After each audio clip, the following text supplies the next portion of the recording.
Bismillahirrahmanirrahim. Assalamualaikum warahmatullahi wabarakatuh.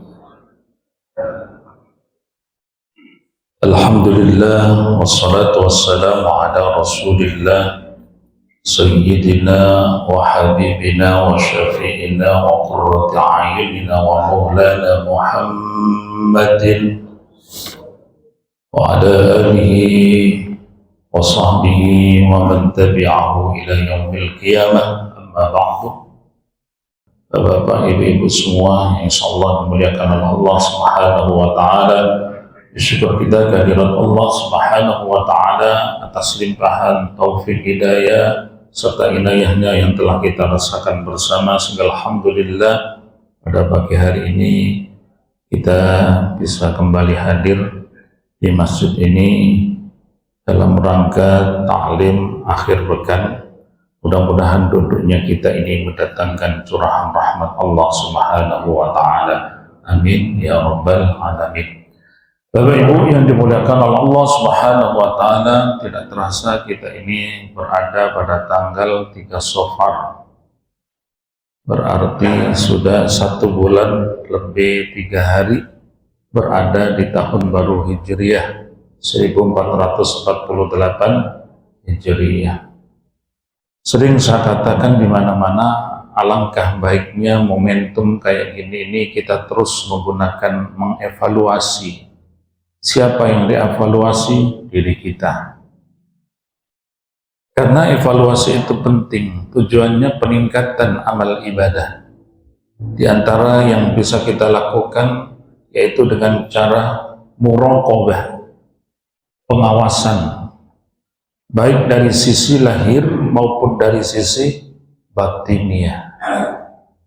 Dari sisi lahiriah, sudahkah amal-amal ibadah selama ini yang kita lakukan sesuai dengan petunjuk Al-Quran maupun hadis Nabi yang diajarkan oleh ulama-ulama kita? Dari sisi batin ini yang sangat penting. Sudahkah amal ibadah kita yang kita lakukan, kita niatkan ikhlas karena Allah? Karena ikhlas itu penting. Salah satu syarat mutlak diterima amal ibadah kita, ikhlas. Sudahkah amal ibadah kita awali dengan Bismillahirrahmanirrahim. Ibu datang ke sini, Bismillah nggak Bu? Bismillahi tawakkaltu ala Allah la haula wa la quwata illa billahil aliyil azim. Kalau sudah kita baca gitu, 1 langkah dinilai 10 pahala, 1 langkah penggugur dosa, 1 langkah derajat kita dinaikkan di hadapan Allah Subhanahu wa ta'ala. Sebab apa? Dalam hadis disebutkan semua amal yang kita lakukan tidak diawali dengan Bismillah, fahuwa aqta, terputus pahalanya. Bismillah ini sangat penting Bapak Ibu. Makanya ulama menjelaskan seluruh isi Al-Quran 30 juz, 114 surat, 6.236 ayat itu diringkas dalam 1 surat yang namanya Al-Fatihah. Isi Al-Fatihah diringkas lagi dalam 1 kalimat, Bismillahirrahmanirrahim. Bismillah ada berapa huruf? 19 huruf. 19 huruf disimpan lagi di huruf 1, huruf ba. Tuh, pentingnya Bismillah. Makanya huruf ba disebutkan bikana makana wa biyakunu mayakunu. Bi, sebab kekuasaan Allah. Kana makana, ada yang ada menjadi ada. Wa biyakunu mayakunu, karena saya saja yang ada akan menjadi ada. Begitu pentingnya bismillah Bapak Ibu. Makanya mau makan, saking laparnya ini, lihat kebule, kambing guling, bismillahnya lupa. Kira-kira gitu. Ya Pak ya, sikat aja. Di tengah ingat Nabi ngajarin bismillahnya ada lagi. Bismillahi awwaluhu wa akhiruhu. Jadi jangan sampai bismillah itu hilang. Bismillahi awwaluhu wa akhiruhu. Makanya dalam riwayat diceritakan ada dua setan bertemu, badannya sehat, keker, berpisah, bertemu kembali, yang satu gemuk, yang satu kurus. Yang gemuk, maaf ya kalau nyinggung. Lalu cerita tuh dua setan. Kata yang kurus, kok kamu bisa gemuk gitu? Saya selalu membuntuti orang-orang yang ketika makan tidak membaca bismillah. Ternyata kalau kita tidak makan Bapak Ibu, setan ikut andil di situ. Loh, kamu kok kurus? Saya selalu mengikuti orang-orang yang makan pakai bismillah. Jadi tidak sesuap pun masuk ke dalam mulut saya. Karena apa? Karena ia membaca bismillah. Makanya lupa, tetap baca bismillah. Bismillah ya awwaluhu wa akhiruhu. Setan dengar kayak gitu, muntah, Pak. Begitu pentingnya bismillah. Makanya setan itu ada 5 sama tugas-tugasnya. Satu, ada namanya setan dasim. Kenal Bu setan dasim? Setan ada namanya? Ada. Siapa itu setan dasim? Setan yang selalu mengganggu di rumah kita. Makanya ketika kita di rumah tidak tenang kerjaan, gelisah, itu kerjaan setan dasim tuh. Etika masuk rumah, assalamualaikum. Gak ada orangnya, tetap assalamualaikum. Kalau ada yang jawab gak ada orang gimana? Nah itu setannya itu jawab tuh. Bahkan ulama-ulama kita ngajarin sebelum masuk rumah bawa nama baginda Rasulullah Muhammad sallallahu alaihi wasallam. Assalamu alayka ayyuhan nabiyyu wa rahmatullahi wa barakatuh. Assalamu alayna wa ala ibadillahis salihin. Baru baca surat Al-Ikhlas 3 kali, selesai buka pintu, assalamualaikum warahmatullahi wabarakatuh. Rezeki Pak, terus masuk ke rumah kita. Makanya kalau pas maghrib pintu jendela tutup, dikhawatirkan apa? Setan ikut masuk. Karena dalam hadis disebutkan setan keluar itu ghurubus syams, terbenamnya matahari. Ketika pintu tutup, jendela tutup, iringi dengan membaca ta'awudz. A'udzu billahi minasyaitonir rajim. Ternyata sekecil itu Islam mengajarkan. Kira-kira dikerjain nggak Bu ini Bu? Insya Allah berarti belum dikerjain. Dulu kita masih ingat Bapak Ibu, waktu kita masih kecil, kalau udah maghrib orang tua kita dobrak-dobrak, disuruh ke langgar, surau, musola, masjid, ngapain? Ngaji anak-anak kita. Sekarang beda, masuk rumah nonton, nah itu bedanya di situ. Ya, ada namanya yang kedua setan Zaljabur. Zaljabur. Setan ini adanya di mana? Di pasar, di mal-mal. Sekarang Bapak Ibu saya tanya, ketika di mal pasar hawanya enak nggak? Hawanya enak nggak? Enak hawanya. Dan lupa udah masuk mal dingin, ya Allah udah jam 5 belum sholat asar. Itu kerjaan setan Zaljabur. Hati-hati Bapak Ibu, ternyata di pasar itu ada namanya setan itu tadi. Lah, hadis mengajarkan kalau mau masuk pasar ada doanya supaya dapat pahala, terhindar juga dari setan tadi.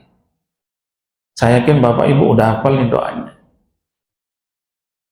Lah, tadi dalam hadis seperti ini, man dakhalas suq, ketika kalian memasuki pasar, faqala, ucapkan la ilaha illallah wahdahu la syarikalah, lahul mulku wa lahul hamdu yuhyi wa yumit wa huwa hayyun la yamutu biyadihil khair wa huwa ala kulli syai'in qadir. Hafal Pak? Hafal ya? Ini amalan dari Nabi ini. Ketika masuk pintu baca tadi la ilaha illallah wahdahu la syarikalah, lahul mulku wa lahul hamdu yuhyi wa yumit wa huwa hayyun la yamutu biyadihil khair wa huwa ala kulli syai'in qadir. Beda di tengah dikit. Sahabat-sahabat Nabi bukan gak mau ke pasar Pak, sering ke pasar. Tujuannya apa? Bukan cuci mata. Ada yang ke pasar di sana aja tuh, ceweknya luar biasa, pakaiannya banyak yang kurang. Bukan itu, tapi sahabat-sahabat Nabi ke pasar tujuannya ngamalin hadis ini Pak. Kusbah ternyata sering ke pasar Pak. Coba lihat tuh. Ternyata orang-orang alim melakukan sesuatu itu karena dia mempunyai ilmu yang ia amalkan. Ketika Bapak Ibu ke pasar, di pintu pasar langsung baca tadi, 1 juta pahala Allah berikan kepadanya dan ia akan terhindar dari setan Zaljabur.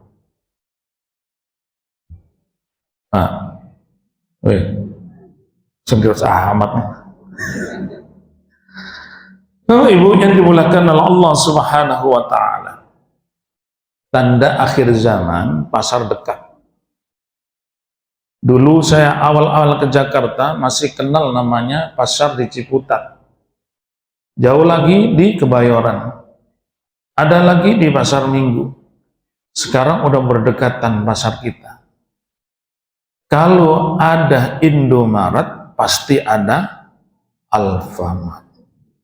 Betul nggak? Berdekatan Pak. Sekarang pasar di mana-mana, perapatan banyak pasar. Ternyata betul yang dikatakan Nabi.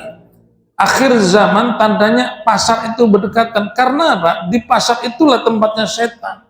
Orang ngomongin di tempat sayur. Betul Pak? Nah, sekarang pasar itu bukan lagi Indomaret, Alfamart, masuk ke dalam rumah kita. Ting tung, COD. Siapa? Anak gua ini. Anak kita main Pak, beli melulu, yang bayar bapaknya. Ya Pak ya. Yang ketiga ada namanya setan aywar. Setan Aywar ini setan yang selalu menebarkan nafsu, menggoda manusia untuk melakukan dosa-dosa besar, membujuk manusia untuk melakukan hubungan seks bebas dan lain sebagainya. Itu namanya setan Aywar. Makanya di dalam Al-Quran setan nafsu itu ada 3. Nafsu al-ammarah, nafsu lawwama, dan nafsu al-mutmainnah.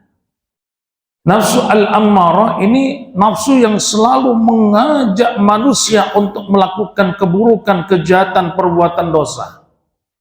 Lawwama ini kadang-kadang nafsu ini ngajak kebaikan, tapi sering terpreset ke dalam keburukan, kejahatan. Dan kebanyakan kita ini di tengah-tengah ini. Nafsu al-mutmainnah inilah nafsu yang tenang.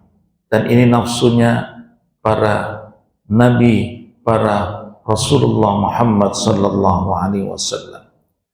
Yang keempat ada namanya setan syabru. Siapa itu?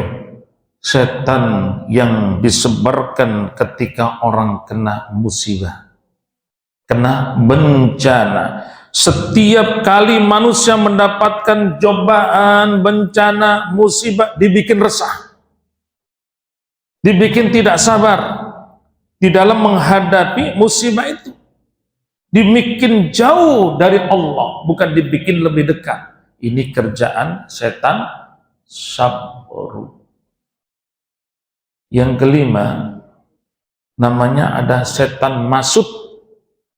Siapa dia? Kerjaannya setan yang menebarkan berita-berita hoax, berita-berita kebohongan, mengajak manusia untuk menebarkan fitnah. Makanya mungkin sering kita mendengar di kubur itu nanti yang banyak disiksa, di antaranya orang yang ghibah, menebarkan fitnah. Nabi lewat di kuburan sebelah kanan disiksa, sebelah kiri disiksa. Nabi nyuruh sahabat ambil pelapa kurma.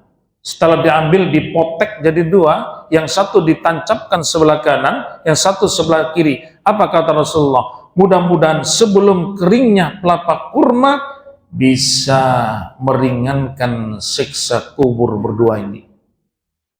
Sahabat nanya, memang dosa apa yang dilakukan kubur sebelah ya Rasul? Ini orang kencing tapi gak pernah cebok. Ini kerjaan laki-laki nih Pak. Ya Pak ya. Tiang listrik dikencingin, tembok orang dikencingin. Kalau udah di pinggir tol, berhenti, kebuka pintu depan, ban mobil bisa disasaran.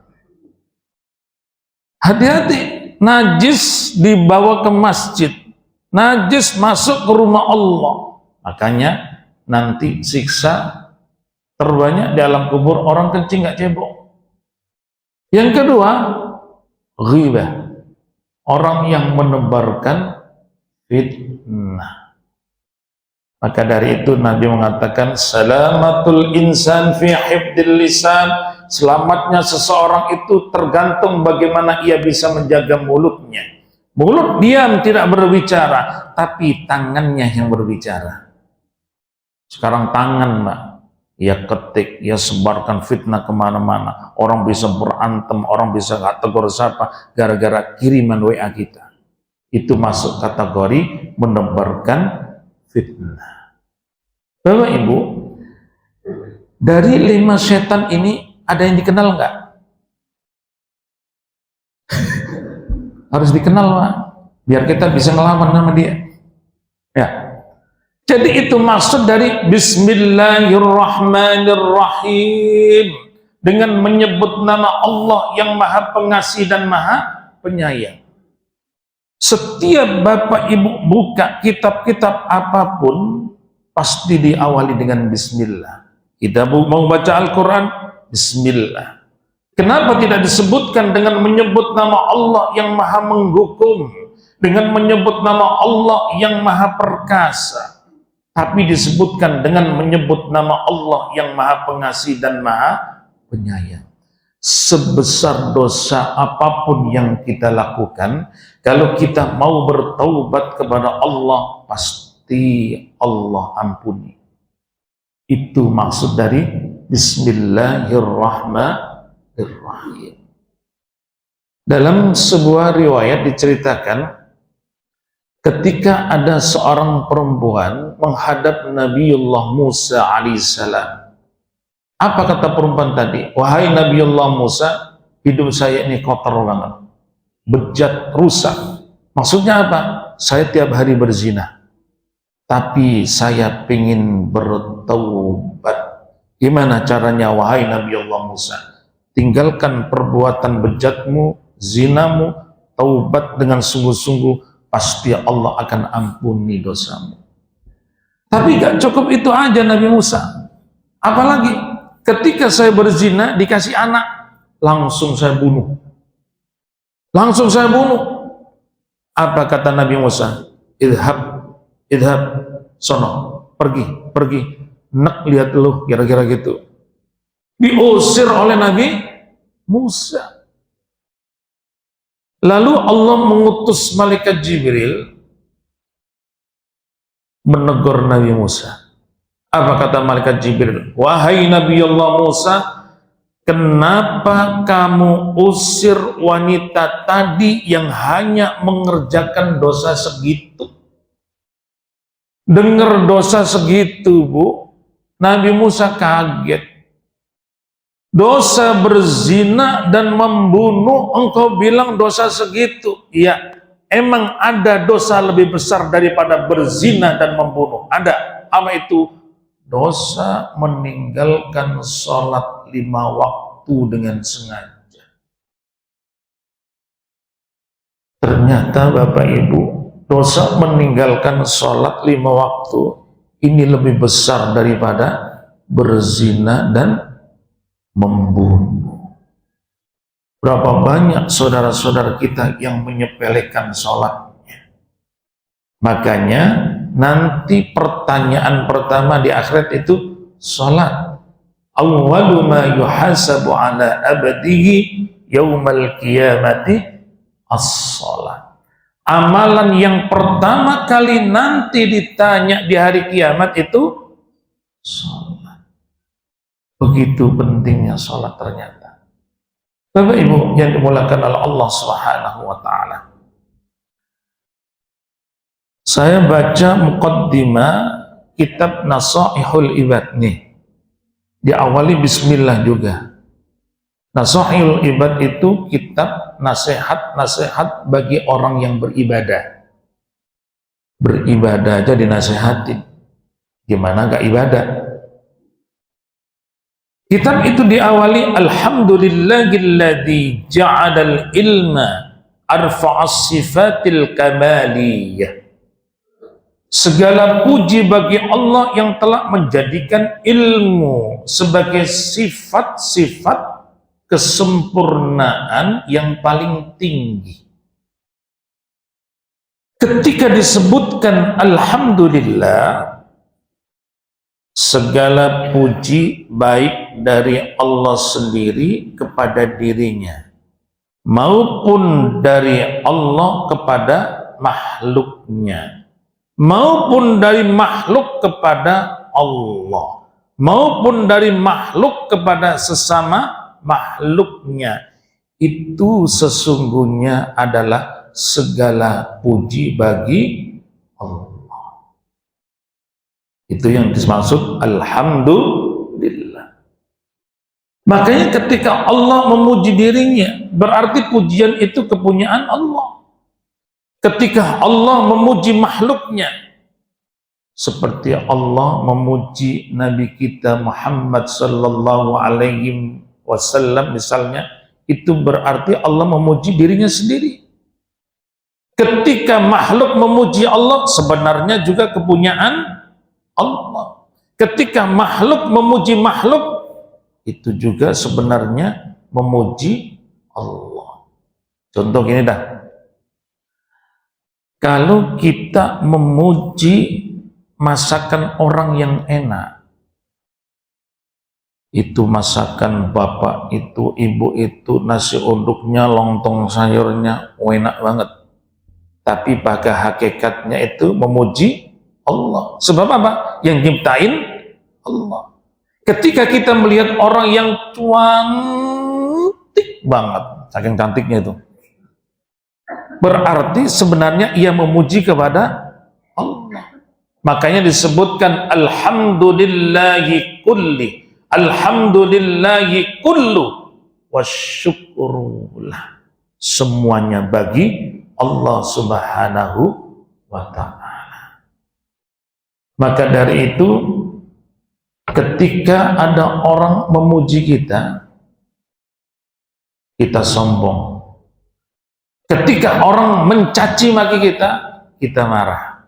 Dan ada orang kayak gitu. Padahal ia tidak sadar semua pujian dikembalikan kepada Allah.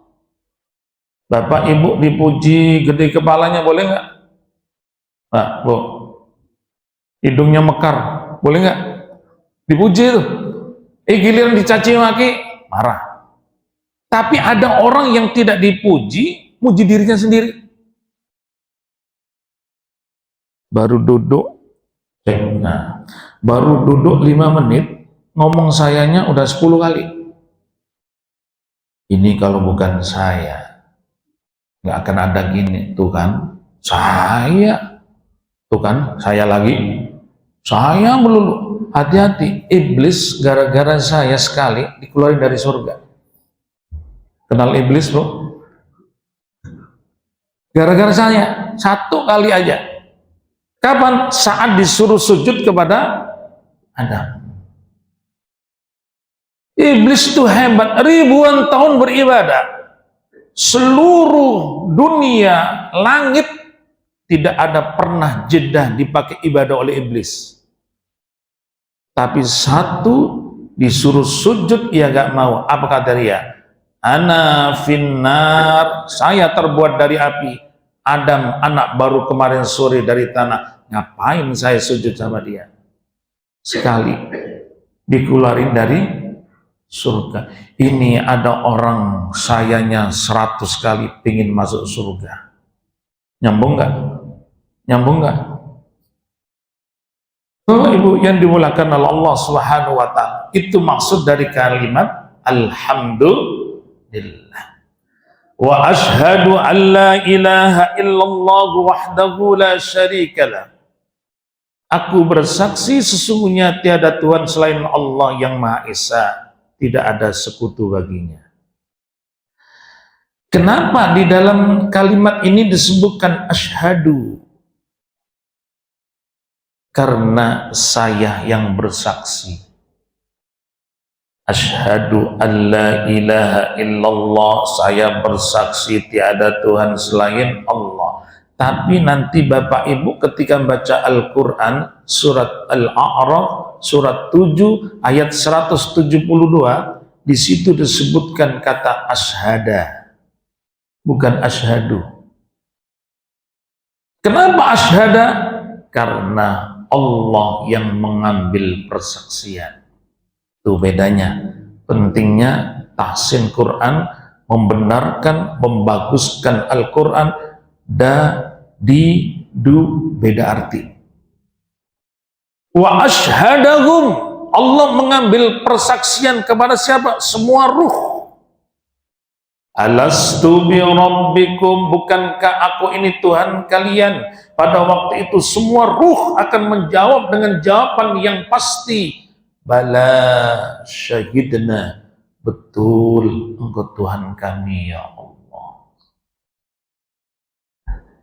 Di dalam kalimat ini disebutkan wa asyhadu alla ilaha illallah, saya bersaksi bahwa tidak ada Tuhan yang benar disembah kecuali Allah. Ini namanya tauhid uluhiyah, mengesahkan Allah melalui beribadah. Nanti ada namanya asyhadu alla rabba illallah, tidak ada yang menciptakan makhluk di dunia ini kecuali Allah. Itu namanya tauhid rububiyah. Ketika ditanya dunia yang ciptain Allah, matahari Allah, laut Allah, ia tidak sholat, tidak puasa, berarti yang ia yakin cuma tauhid rububiyahnya aja, tapi uluhiyahnya tidak. Padahal di dalam beragama uluhiyah, rububiyah berjalan dengan seimbang. Kalau tauhid rububiyah aja, semua agama meyakini, Pak. Semua agama meyakini. Alam semesta yang menciptakan Allah semua. Agama yakin, Kristen yakin, Yahudi yakin, Nasrani yakin. Tapi kalau uluhiyah, di sini mulai berbeda. Mulai berbeda. Hanya diembel-embeli wahdahu la syarikalah. Tidak ada sekutu baginya.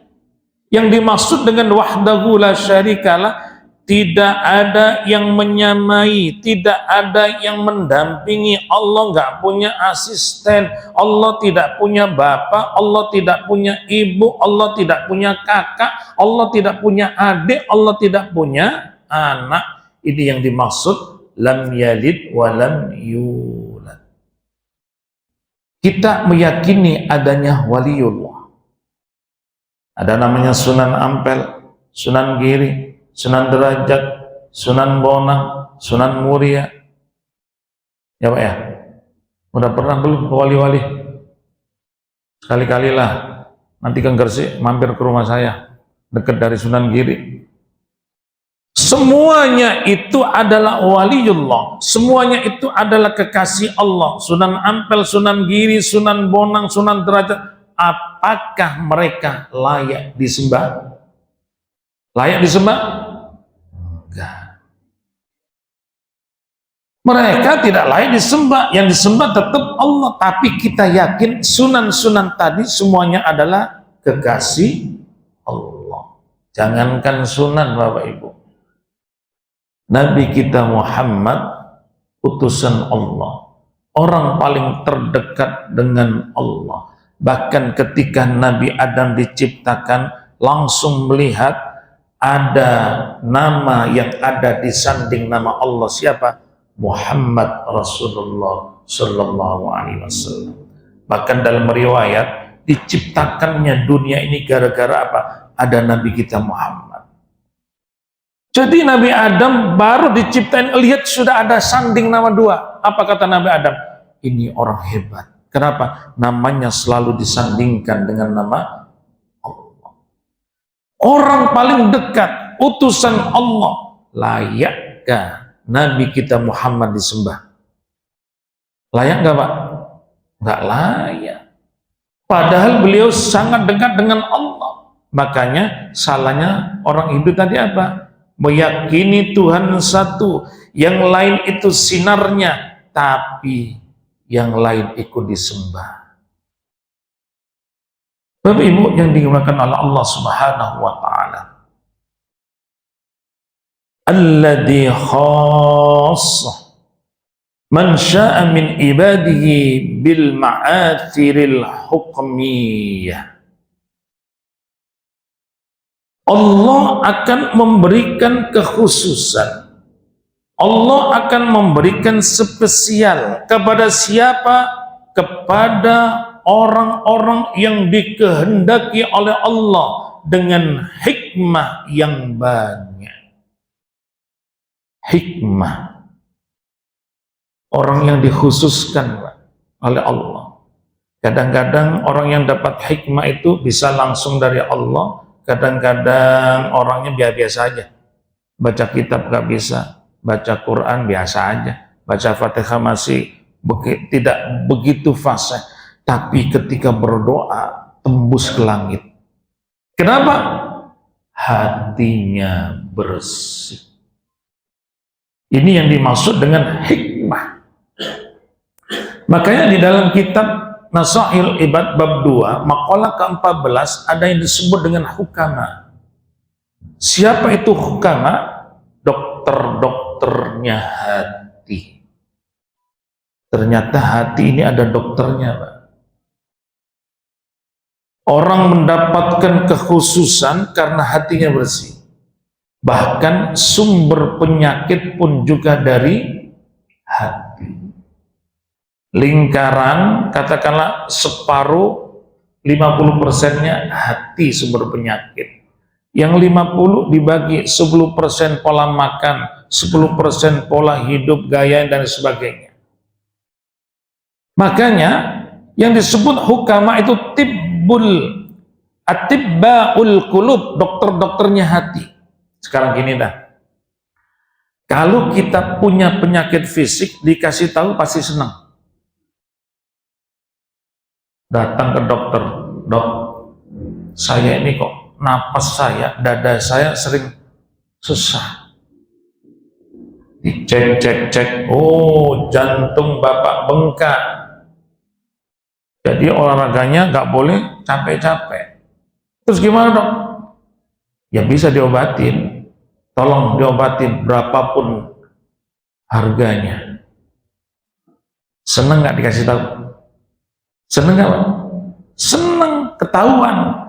Coba datang ke hukama. Kenapa dada saya ini kok sering sesat? Apa kata dia? Bapak kurang sedekah. Marah nggak? Marah nggak, Pak? Brengsek ini orang. Mau sedekah harus ngomong ente. Tapi yang dimaksud hukama itu di situ. Atibbaul qulub, dokter-dokternya hati. Nggak dikit, Pak. Orang dikasih tahu penyakit hati seneng, bahkan marah. Bapak kurang sedekah, bapak sering suudzon, bapak sering sombong, marah digituin. Kemarin saya fasdu di Cinangka, tahu fasdu Pak ya, yang dikeluarin darahnya. Di sana ada kata mutiara yang menurut saya bagus. Saya foto itu. Mutiaranya menyinggung saya juga.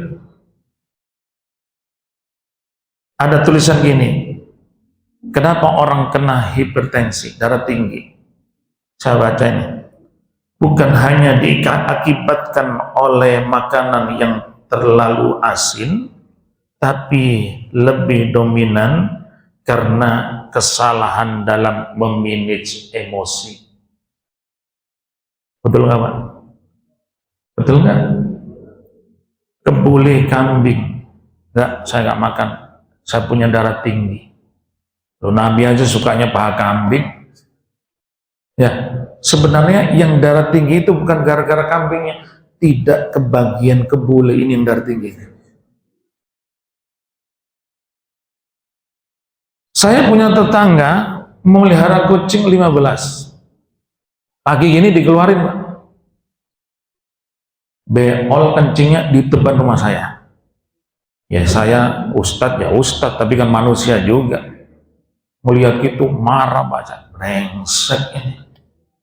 Itu berapa kali saya pusing, saya cek darah saya tangan naik. Kenapa? Saya tidak bisa memanage emosi.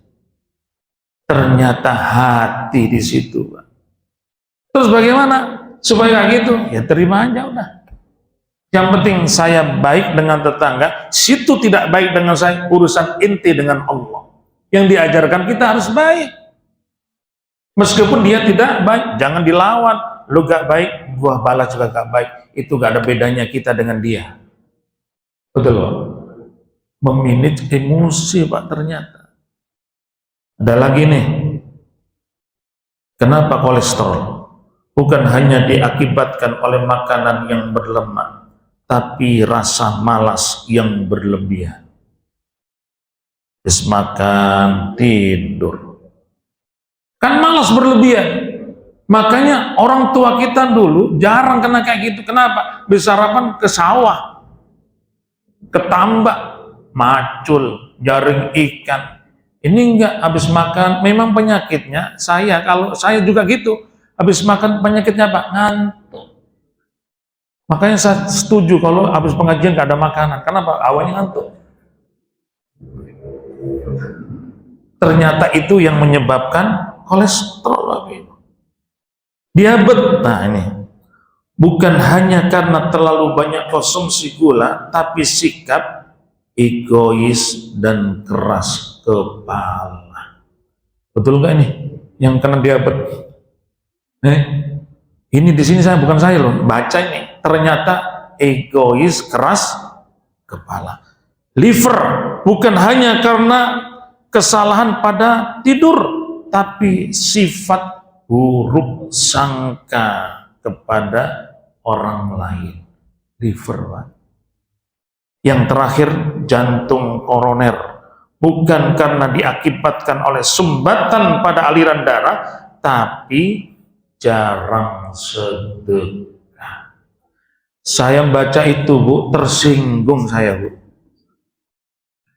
Waduh, saya ada beberapa di sini ternyata.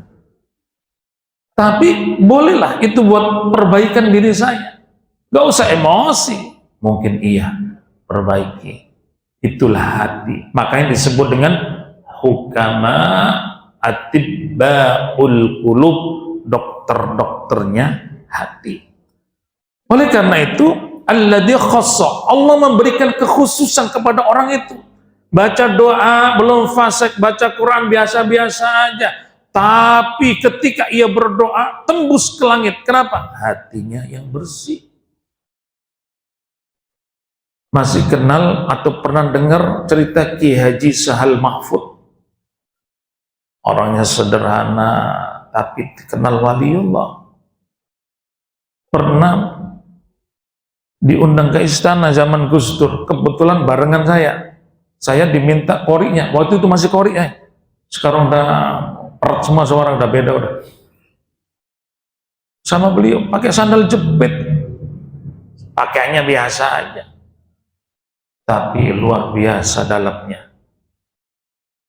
Makanya ada kadang-kadang orang itu pinter, baca kitab lancar, tapi doanya bantat. Kenapa?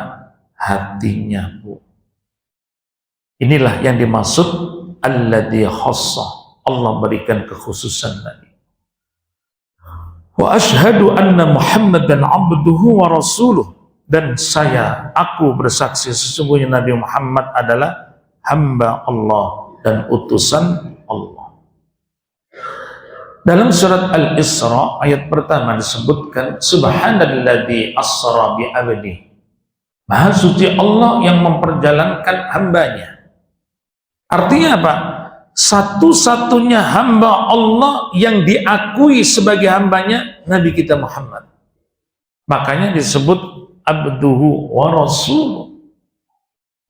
Dalam ayat tadi tidak disebutkan bi Muhammadin, tapi bi abdi. Artinya apa? Diakuin sebagai hambanya. Kan banyak orang mulutnya bilang saya hamba Allah. Saya hamba Allah. Tapi perilakunya hamba dunia, hamba harta, hamba jabatan. Kan banyak orang ngaku hamba Allah, Allah ngakuin belum tahu. Ngaku itu boleh. Boleh nggak, Bu? Boleh, silakan aja. Tapi nilainya murah. Kenapa? Tidak diakuin. Ijazahnya gak jelas. Ini gak kesana ini, larinya ini. Ya, gak diakuin. Nilainya murah. Tapi kalau yang diakuin itu yang mahal. Saya hamba Allah, saya hamba Allah. Allah ngakuin gak? Saya gak tahu. Tapi baginda Muhammad sallallahu alaihi wasallam disebut langsung bi abadi. Makanya wa asyhadu anna Muhammadan abduhu wa rasuluh. Orang Kristen Bapak Ibu menganggap Yesus diangkat ke langit lalu diakuin Tuhan. Betul nggak? Nabi Muhammad diangkat juga ke langit dalam peristiwa Isra dan Mi'raj. Diakuin Tuhan nggak? Enggak. Orang Kristen meyakini Yesus bangkit dari kuburan setelah disalib 2 hari 3 malam. Jumat, Sabtu, Ahad, pagi, bangkit, terbang ke langit.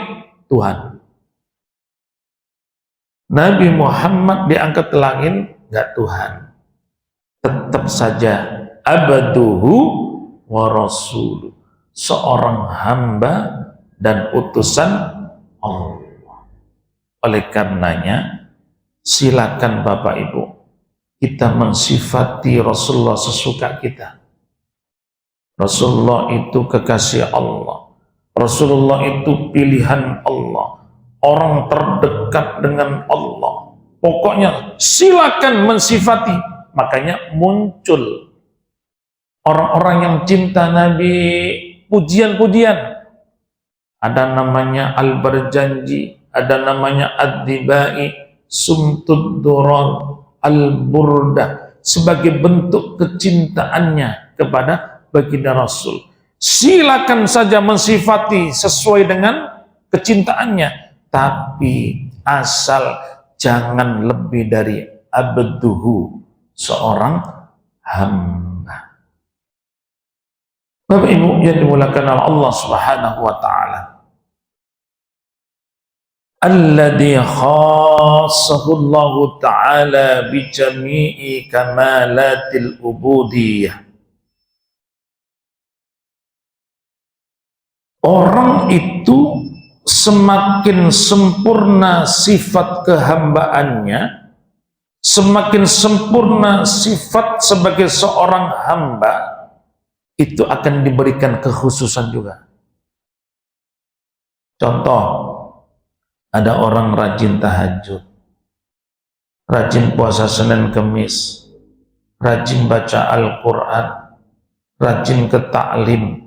Berarti orang itu semakin banyak ibadahnya, berarti orang itu semakin sempurna sifat kehambaannya. Dan itu dikhususkan beda. Makanya ketika orang mau dibimbing kepada jalan kebenaran, orang itu akan diberikan pengetahuan tentang agama. Dan salah satu dibimbingnya melalui orang itu hadir di majelis ilmu, hadir di majelis taklim. Karena apa? Malaikat pun juga hadir di sini, Pak. Malaikat hadir. Majtama'a qaumun fi baitin fi buyutillah. Sekelompok orang yang hadir di majelis ilmu, yatluna kitaballah, yang dibaca ayat-ayat Allah, yang dibaca hadis-hadis Rasulullah, wa yatadarasunahu, dikaji isinya. 3 yang kita lakukan: hadir di rumah Allah, membaca ayat-ayat Allah, dikaji isinya, dibalas 4. 1. Nazalat alaihimus sakinah, Allah turunkan ketenangan dalam hatinya. Makanya pas kajian ini berjalan, di belakang ada nyender merem, berarti hatinya tenang betul itu. Langsung dipraktekkan nih hadisnya. Yang kedua, wasiyat bihimur rahmah, Allah turunkan rahmat. Jadi kita hadir ini jangan kira rahmat Allah gak turunkan, diturunkan. Hadis Nabi jelas. Kita tahu kita masuk surga bukan gara-gara amal kita, bukan tahajud kita, bukan haji umroh kita, tapi kita masuk surga karena rahmatnya Allah. Makanya semakin sempurna hamba Allah itu, semakin rajin ibadahnya. Yang ketiga, khaffat alaihimul malaikah, mereka dikelilingi malaikat. Bahkan malaikat itu yang hadir itu doa, Pak. Gelarkan sayap, doa. Kita duduk di atas sayap malaikat tadi. Doanya apa? Ya Allah, ampuni dosa-dosa orang yang hadir di majelis ilmu. Kabulkan doa-doanya. Makanya kayak gini sambil berdoa. Merem juga berdoa sih sebenarnya. Berdoa dalam hatinya. Yang keempat, dibanggakan di hadapan malaikatnya Allah. Jadi kita ternyata Masjid An-Nur yang sering hadir di majelis ilmu, ternyata apa? Mereka semua dibanggakan di hadapan Allah, di hadapan para malaikatnya Allah. Kenapa di hadapan para malaikatnya Allah? Kan malaikat pernah protes. Protesnya apa? Ya Rob, kenapa bikin Anda manusia lagi yang kerjaannya nanti cuma hanya menumpahkan darah? Apa belum cukup kami para malaikat selalu bertasbih? Diprotes. Makanya dalam Al-Baqarah itu, diem loh, gue yang tahu. Kira-kira itu bahasanya gitu. Disuruh diem tuh. Nah, sekarang kita dibanggakan. Nih, pagi ini jamaah Masjid An-Nur yang kamu bilang kalau saya menciptakan manusia hanya menumpahkan darah. Pagi ini kumpul di rumahku, membaca ayat-ayatku dan mengkaji ayat-ayatku. Kita ini termasuk orang-orang yang dibanggakan di hadapan para malaikatnya Allah Subhanahu wa Ta'ala. Amin ya Rabbal Alamin. Bapak Ibu yang dimulakan oleh Allah Subhanahu wa Ta'ala, karena sudah ada tanda titik-titik, cukup gak usah banyak-banyak ya. Ya, mudah-mudahan ini saja ya. Kurang lebihnya mohon maaf. Mari kita tutup dengan bacaan doa.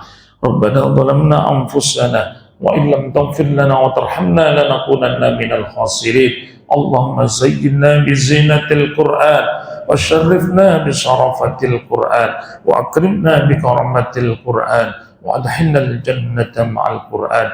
Allahumma faqihna fid din wa 'allimna at-ta'wil. Rabbana atina min ladunka rahmatan wa hayyi' lana min amrina rasyada. Rabbana taqabbal minna innaka antas samiul 'alim wa tub 'alaina ya maulana innaka antat tawwabur rahim. Rabbana atina fid dunya hasanah wa fil akhirati hasanah wa qina adzabannar. Walhamdulillahi rabbil alamin. Subhanakallahumma wa bihamdika asyhadu an la ilaha illa anta astaghfiruka wa atubu ilaik. Wassalamu alaikum warahmatullahi wabarakatuh.